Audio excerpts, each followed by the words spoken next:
लोग जानते थे कि ये नेता शराबी है, कांग्रेस पार्टी से टिकट लेके आए, फिर भी वोट दिया है। वो उसको दिया, शराबी को? शराबी को नहीं दिया, वो कांग्रेस पार्टी को दिया है। मेरा अजीज दोस्त और बुजुर्गों, किसी कैंडिडेट को नहीं देखना, चेहरों को नहीं देखना, मजलिस की सोच को देखना है। लोग आते रहेंगे, जाते रहेंगे, मेरे जैसे कई आएंगे जाएंगे, लेकिन मजलिस बाकी रहेगी, मजलिस की सोच बाकी रहेगी, मजलिस की फिक्र बाकी रहेगी। याद रखो, तुमने हमारे वोट का इस्तेमाल किया है, हमारे हुकूक को पामाल किया है। हम वहां बैठते थे और तुमको यहां बिठाते थे, कुर्सियों पर बिठाना हमने जाना है। याद रखो, अब तुम वहां बैठोगे, हम यहां बैठेंगे इंशाअल्लाह अज़ीज। मजलिस का यह पैगाम है, बैरिस्टर असदुद्दीन ओवैसी साहब का यह पैगाम है। मेरे दोस्तों, मजलिस एक सियासी जमात सिर्फ नहीं है, सियासी रोटी सेकती नहीं है। मजलिस एक सोच का नाम है, एक आइडियोलॉजी का नाम है, एक फिक्र का नाम है, एक पैगाम लेकर दो लोगों के दरमियान में मजलिस जाती है। बिस्मिल्लाहिर्रहमानिर्रहीम। अल्हम्दुलिल्लाहि व कफ़ा व सलामुन अला इबादिहिल्लज़ीना इस्तफ़ा, अम्मा बाद। फ़अऊज़ु बिल्लाहि मिनश शैतानिर रजीम। बिस्मिल्लाहिर्रहमानिर्रहीम। वअतसिमू बिहब्लिल्लाहि जमीअन वला तफ़र्रक़ू, सदक़ल्लाहुल अज़ीम। स्टेज पर तशरीफ़ फरमा मुअज़्ज़ज़ मेहमानान किराम और मुअज़्ज़ज़ उलमाए किराम और अतराफ़ से आए हुए गांव के जिम्मेदार हजरात और मेरे नौजवान साथियों और दोस्तों और बुजुर्गों, अल्हम्दुलिल्लाह मेरे और आपके लिए आज बहुत खुशी का मौका है कि आज़ादी के बाद पहली बार एक ऐसी पार्टी और ऐसी जमात हमारे दरमियान में आई है, जो जमात मुसलमान अक़लियतों की आवाज़ है, जो जमात मजलूमों की आवाज़ है, जो जमात अल्पसंख्यक समाज और दलित और आदिवासी समाज की आवाज़ है। हम सब तहे दिल से शुक्रिया अदा करते हैं अल्लाह सुब्हानहू व तआला का कि अल्लाह ने हमें एक मौका फराहम फरमाया है कि हमारे पास एक जागने का, जागरूक होने का और सियासी लीडरशिप पैदा करने का एक अल्लाह ने मजलिस इत्तिहादुल मुस्लिमीन के प्लेटफॉर्म दिया है। मेरे अजीज दोस्त और बुजुर्गों, मैं जरा तारीख के औराक पलटता हूं आपके सामने कि हिंदुस्तान आजाद हुआ तकरीबन 75 साल हो गए। एक वक्त हिंदुस्तान पर ऐसा था कि हिंदुस्तान अंग्रेजों के चुंगल में आ चुका था, अंग्रेजों की गुलामी में हिंदुस्तान आ चुका था और अंग्रेज इस मुल्क पर मुकम्मल काबिज हो चुके थे। ऐसे दौर में कुछ हमारे हिंदुस्तान के पूर्वजों ने और हमारे बुजुर्गों ने एक दिल में हौसला पैदा किया और हिम्मत पैदा की और इन्होंने ठान लिया कि चाहे अंग्रेज कितना भी ताकतवर हो, हमें इस हिंदुस्तान को अंग्रेज के चुंगलों से आजाद करा के रहना है। अल्हम्दुलिल्लाह हम सब के सामने है कि हिंदुस्तान की आजादी में हमारे बुजुर्गों ने, हमारे पूर्वजों ने, हमारे बड़ों ने कैसी कैसी सऊबतें और मुश्किलें और तकालीफ को बर्दाश्त किया। और सारी मुश्किलों का सामना करते हुए, चाहे काला पानी की सजा हो, चाहे दिल्ली की चांदनी चौक में हिंदुस्तानियों का कत्ले आम हो, चाहे जिला वतनी की सजा हो, चाहे फांसी पर लटकाने की सजा हो, हर तरह की सजा को बर्दाश्त करके भी इस हिंदुस्तान को अल्लाह ताला ने अंग्रेज के नापाक इरादों से और अंग्रेज के जुल्म सितम से आजाद कराया।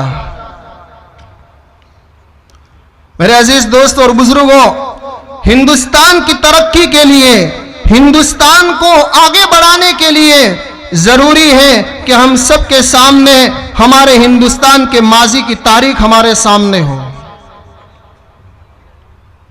अजीज दोस्तों और बुजुर्गों, हिंदुस्तान आजाद हो गया। आजाद होने के बाद हमारे बुजुर्गों ने एक मशवरा किया, मैं मुख्तसर आपके सामने बताता हूं कि मशवरा किया कि भाई अब हिंदुस्तान को कैसे आजाद कराया जाए। हिंदुस्तान को आजाद करा दिया, लेकिन इसको अब चलाया कैसे जाए, कौन सा निजाम नाफिज किया जाए। तो ये तय हुआ कि हिंदुस्तान एक जमहूरी मुल्क रहेगा, हिंदुस्तान एक डेमोक्रेटिक कंट्री रहेगी, यहां किसी की डिक्टेटरशिप नहीं चलेगी, यहां कोई बादशाहत नहीं चलेगी, यहां जमहूरियत चलेगी। और जमहूरियत को चलाने के लिए हमारे बड़ों ने कॉन्स्टिट्यूशन को बनाया, कानून और संविधान को बनाया। उस कानून और संविधान के अंदर ये बातें सबसे मद्देनजर रखी गई, ये बातें सामने रखी गई कि भाई हिंदुस्तान में खासकर जो माइनॉरिटीज हैं, मुसलमान अकलियत में हैं या आदिवासी हैं या दलित समाज के लोग हैं, इन लोगों के हुकूक को कैसे बरकरार रखा जाए, उन पर जुल्म न हो, इनको बराबरी और इंसाफ के साथ कैसे इनके हुकूक दिए जाएं, इनके साथ इंसाफ हो, चाहे किसी भी लाइन का हो, समाजी लाइन का हो, धर्म के लाइन का हो, एजुकेशन के लाइन का हो, माईशत के लाइन का हो, इनके साथ बराबरी का मामला किया जाए। मेरे अजीज दोस्त और बुजुर्गों, हमारे बड़ों ने संविधान को बना दिया और अल्लाह के फजल से हिंदुस्तान में कानून को नाफिज करवा दिया। लेकिन अब सवाल यह है कि क्या हिंदुस्तान की आजादी के 75 साल के बाद भी हम क्या मुकम्मल आजादी का सांस ले रहे हैं? क्या हमको हमारे बुनियादी हुकूक जो हमारे पूर्वजों ने, हमारे बड़ों ने जो हमें कानून के दायरे में रहकर दिए थे, क्या हमको मिल रहे हैं? मेरे अजीज दोस्त और बुजुर्गों, एजुकेशन के लाइन में देखो तो सबसे गिरा हुआ मुसलमान कहां है? जेलों में देखो, अंडर ट्रायल देखो तो सबसे ज्यादा आंकड़ा मुसलमानों का आता है। अब तो एक कमेटी की रिपोर्ट भी आ गई, रिपोर्ट में यह कहा गया कि हिंदुस्तान के मुसलमान मईशत में, माली हैसियत में दलित से भी कमजोर हो गए हैं। मेरे अजीज दोस्त और बुजुर्गों,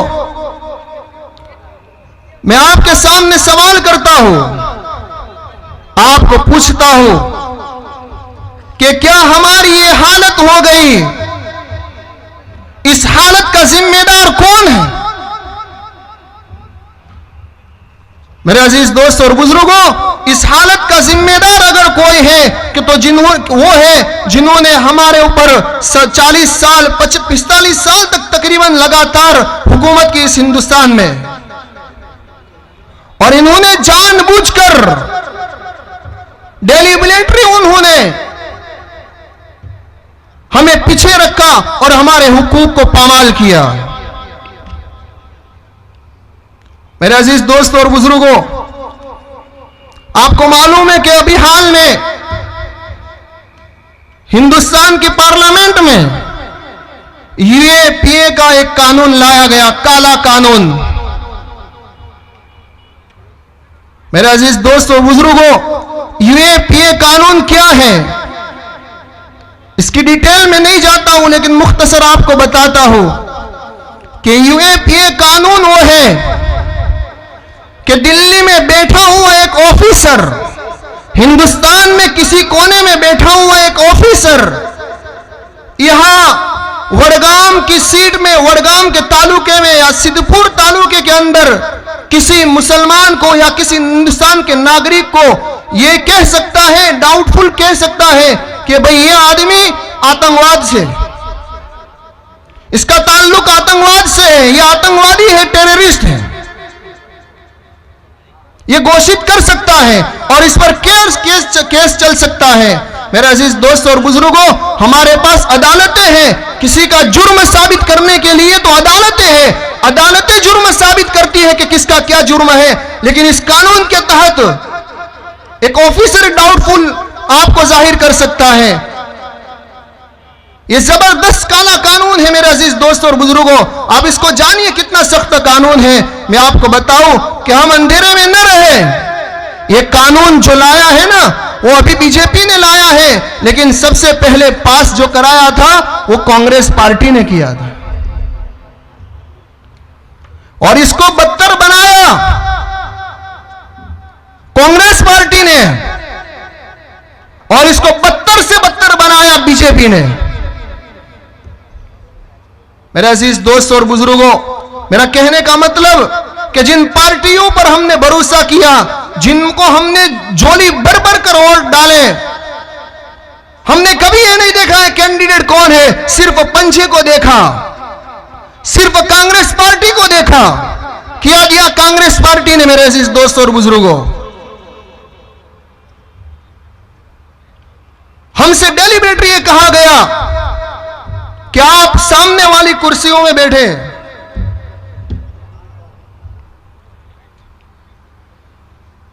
मेरे अजीज दोस्त और बुजुर्गों, वक्त बहुत कम है और भी मुख्य मेहमान बाकी है, बैरिस्टर असदुद्दीन ओवैसी साहब भी बाकी है, इनको असल सुनना है। मैं मुख्तसर आपको बताता हूं कि मेरे अजीज दोस्त और बुजुर्गों, अब तक तो हमारे पास कोई ऑप्शन नहीं था कि हम किसको वोट डालें। कांग्रेस और बीजेपी थी, अब बीजेपी को डाल नहीं सकते, इंशाअल्लाह कभी डालेंगे भी नहीं। रही कांग्रेस पार्टी, तो कांग्रेस पार्टी को डालते रहे और कोई ऑप्शन हमारे पास नहीं था। कांग्रेस पार्टी ने किया जानबूझकर हमारे वोट लेती रही और हमें पिछड़ा बनाती रही, यहां तक कि हमारे हालात ये कर दिए। मेरे अजीज दोस्तों बुजुर्गों, इस मजलिस से, इस प्रोग्राम से एक इरादा करके जाना है कि इंशाअल्लाह अब हम वोट डालने वाले नहीं बनेंगे, अब वोट लेने वाले बनेंगे। अब तक हमने सियासी जिंदगी में कांग्रेस पार्टी हो चाहे कोई भी समाज की पार्टी हो, हमने उसे वोट डालते रहे, अब वोट डालेंगे नहीं, इंशाअल्लाह वोट लेके रहेंगे। हम कांग्रेस पार्टी से कहते हैं कि याद रखो, तुमने हमारे वोट का इस्तेमाल किया है, हमारे हुकूक को पामाल किया है। हम वहां बैठते थे और तुमको यहां बिठाते थे, कुर्सियों पर बिठाना हमने जाना है। याद रखो, अब तुम वहां बैठोगे, हम यहां बैठेंगे इंशाअल्लाह उल अजीज। मजलिस का यह पैगाम है, बैरिस्टर असदुद्दीन ओवैसी साहब का यह पैगाम है। मेरे दोस्तों, मजलिस एक सियासी जमात सिर्फ नहीं है, सियासी रोटी सेकती नहीं है। मजलिस एक सोच का नाम है, एक आइडियोलॉजी का नाम है, एक फिक्र का नाम है, एक पैगाम लेकर दोनों लोगों के दरमियान में मजलिस जाती है। और बैरिस्टर असदुद्दीन साहब को आपने बारहा सुना होगा, वो खुद कहते हैं कि मैं नेता बनने नहीं आया हूं, मुझे नेता बनने की जरूरत नहीं है। कोई आके आपके सामने कहता है कि आपको नेता बनना है, आप खड़े हो, कब तक सोते रहेंगे? हमारी ये हालत हो गई, अगले 10 साल में हमारी क्या हालत होगी? अभी आपने सुना होगा एक स्पीच नितिन पटेल साहब का। क्या बोले? लव जिहाद पर बोलते बोलते बोल गए कि जो फतवा देने वाले उलमा है ना, वो कहां है जो लव जिहाद पर फतवा नहीं देते? अरे नितिन पटेल साहब, वो वक्त चला गया कि खामोशी से सुनते रहे। अब मैं तुमको जवाब देता हूं MIM के प्लेटफॉर्म से कि फतवा देना आता है, और फतवा हमने जंग आजादी में भी दिया था और आज भी फतवा देना आता है। जिस दिन फतवा देंगे हिंदुस्तान की तारीख को पलट देंगे।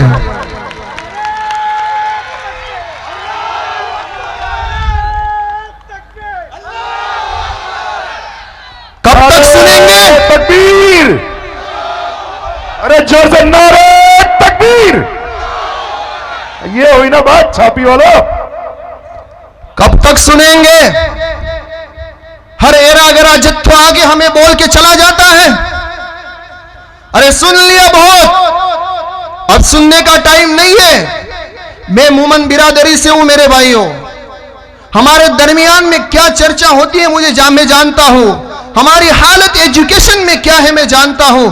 मेरे अजीज दोस्त और बुजुर्गों, अब हमें तरक्की का इरादा करना है और तरक्की के लिए जरूरी है कि पॉलिटिकली सियासी इंपावरमेंट हम बने। पॉलिटिकली पावर होगा तो हम हमारी स्कूलें खोलेंगे, हमारे एरिया को डेवलपमेंट करेंगे, हमारी आवाज को बुलंद करेंगे। नहीं तो मेरे दोस्तों, सहते रहेंगे तो ये लोग हमें पीछे करते रहेंगे। एक वक्त आएगा कि इनकी नापाक साजिश ये होगी कि इनको फुटबॉल की तरह खेलते रहो, इनकी कोई वैल्यू नहीं है। जैसे एक जमात की नाम नहीं लेना चाहता, एक जमात की सोच है कि मुसलमान अव्वल दर्जे का शहरी न रहे। मेरे अजीज दोस्त और बुजुर्गों, बहुत सारे मेहमान बाकी हैं। मैं अपनी बात खत्म करने से पहले मैं मोमन कौम के समाज के बुजुर्गों से अपील करता हूं, आगे वालों से अपील करता हूं, उलमा से मुअद्दबाना दरखास्त करता हूं कि प्लीज MIM पार्टी को समझिए, MIM पार्टी को छोड़िए, आप कुछ करिए कि सियासी हम पावर में आए, हमारी लीडरशिप बने। मेरे अजीज दोस्त और बुजुर्गों, हमारी लीडरशिप जब जब भी उभरी है तो कांग्रेस पार्टी ने हमारी लीडरशिप को खत्म करने की कोशिश की है। इसलिए कि कांग्रेस पार्टी जानती थी और आज भी जानती है कि मुसलमानों की लीडरशिप तैयार हो गई तो हम घर बैठने वाले, हमारे पास से कुर्सियां चली जाने वाली है। मेरे अजीज दोस्त और बुजुर्गों, हमें सोचने की जरूरत है। बातें कहने के लिए बहुत है, लेकिन सिर्फ प्रोग्रामों से कुछ नहीं होगा, बयानों से कुछ नहीं होगा, बातों से कुछ नहीं होगा। अब वक्त आया है कि हम अपने जाती मफाद को छोड़ के, जाती इख्तिलाफ को छोड़ के, हम सब एक होके इंशाअल्लाहुल अजीज एक सियासी क़ियादत को मजबूत करना है, मजलिस का दामन थामना है और इंशाअल्लाहुल अजीज वक्त आएगा कि हमारी एक क़ियादत मजबूत होगी पूरे हिंदुस्तान में और इंशाअल्लाह जो भी हमारे मसाइल हिंदुस्तान के लेवल इंशाअल्लाह उसके हल निकलेंगे। मेरे अजीज दोस्त और बुजुर्गों, अगर हम सियासत में मजबूत नहीं होंगे तो कभी ये जालिम जुल्म बंद नहीं करेंगे, कभी अपनी साजिशों से ये बाज नहीं आएंगे। और MIM पार्टी इसको मजबूती से कर रही है। आपको फॉर एग्जाम्पल मैं एक मिसाल देता हूं। हमारे गुजरात के अंदर कुछ मुस्लिम नौजवानों को पत्थर मारने के आरोप में पुलिस गिरफ्तार करती है। अभी आरोप सिद्ध नहीं हुआ, साबित नहीं हुआ, वो तो कोर्ट अदालत तय करेगी कि उसका आरोप है, उसका जुर्म है कि नहीं। इससे पहले पुलिस क्या करती है? खंभे से बांधती है और एक समुदाय के लोगों को सामने इन मुस्लिम नौजवानों को पीटती है और वो समुदाय खड़े खड़े तालियां बजाती है और सिसोटियां बजाती है और कह कह मारती है और मजाक उड़ाती है। मेरे अजीज दोस्त और बुजुर्गों, ये संविधान और कानून के खिलाफ है। पुलिस ऐसा जाहिर जनता के सामने नहीं कर सकती। ये जुल्म किया मुसलमानों पर, आम आदमी पार्टी नहीं बोली और चाहिए उसको मुसलमानों के नई आवाज उठाई उस पर। कांग्रेस पार्टी जिस पर हमने 70 साल भरोसा किया और वोट उसी को डालते आए, वो भी चुप रही। कौन उठाएगा मुसलमानों की आवाज? मजलिस ने काम किया। मजलिस की टीम अहमदाबाद से गई वहां और जाकर जो भी मदद हो सकती थी की और लीगर लड़ाई की भी उनका भरोसा दिया और कहा मजलिस आपके साथ है, आपकी आवाज है, जो भी आपको जरूरत पड़ेगी, लीगल लड़ाई होगी, वो इंशाअल्लाह हम आपके साथ रह के करेंगे। यह है मजलिस का काम। अजीज दोस्तों और बुजुर्गों, थोड़ी देर के लिए सोचिए। मैं आपको एहसास दिलाना चाहता हूं, मैं अपने अंदर की फिक्र को आपके अल्फाज में लाके नहीं बता सकता हूं, लेकिन मेरे अंदर की कूड़न को आपके सामने एक रखना चाहता हूं कि आप थोड़ी देर के लिए सोचिए। हर समाज का अपना एक कारवां होता है, अपनी एक लीडरशिप होती है, जो समाज को कोई भी मसाइल होते हैं वो जाके वो उसके साथ हल करते हैं। हमारा कौन है मेरे अजीज दोस्त? अगर मुसलमानों पर अत्याचार हो रहा है, अगर दलितों पर अत्याचार हो रहा है, आदिवासी अल्पसंख्यक समाज पर अत्याचार हो रहा है, उनका कौन है मेरे अजीज दोस्त? आपको बता दूं, अभी प्रेस कॉन्फ्रेंस में बैरिस्टर असदुद्दीन ओवैसी साहब ने एक बात बताई।